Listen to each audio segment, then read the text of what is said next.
Hi, I'm John with Focusrite, and in this video series, I'm going to use the Focusrite Scarlett Solo and the plugins included with the Hitmaker Expansion bundle to build a track from scratch, taking a rough song idea to a polished mix. The Hitmaker Expansion is a software package including industry-leading plugins and virtual instruments that allow you to create studio-quality vocals, powerful guitars, lush keys, and huge drums, and then mix and master with Focusrite Studio hardware all in the box.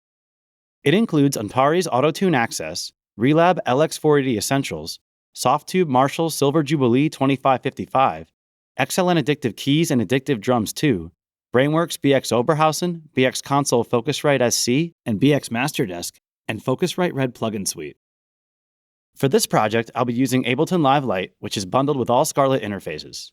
Before I get started, let's check out the audio preferences in Live. On the Audio tab, be sure to select the Scarlett interface for the audio input and output device and take note of the buffer settings. Buffer settings deal with the amount of latency, or how long it takes audio to pass through the interface into your recording software and back out of your interface to your monitors or headphones. Lower buffer settings result in lower latency, which is ideal for recording. Higher settings result in more latency, but preserve more processing power and are suitable during the mixing phase when many plugins will be in use.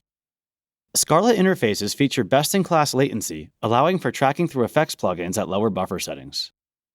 Starting with a new session, Live gives us 2 MIDI and 2 audio tracks by default. XLN's Addictive Keys is a great resource for classic key sounds like grand piano and organs, and for the foundation of this song, I'm going to add it onto the first MIDI track. Now, I'm going to turn on Live's click track and play some chords in using my MIDI controller. The click track and tempo can be controlled on the top left corner of the screen.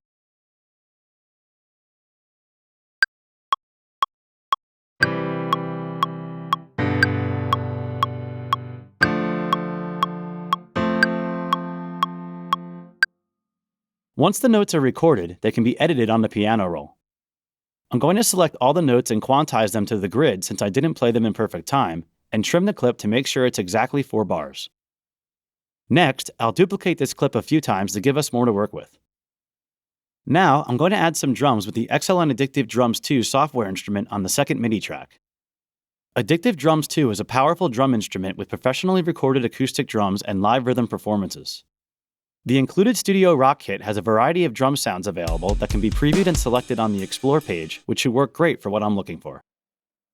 From here, I could record notes onto the timeline with a MIDI controller or draw them in with the piano roll, but I'm going to use a couple of the included MIDI clips from the beat page in Addictive Drums to get started quickly. I'm going to use this bread and butter beat, starting with open hi-hats for our intro and chorus and closed hi-hats for the verse. One thing I'd like to do right away is add some drum fills for some variety, as well as some crashes in the chorus, which I can do quickly on the piano roll.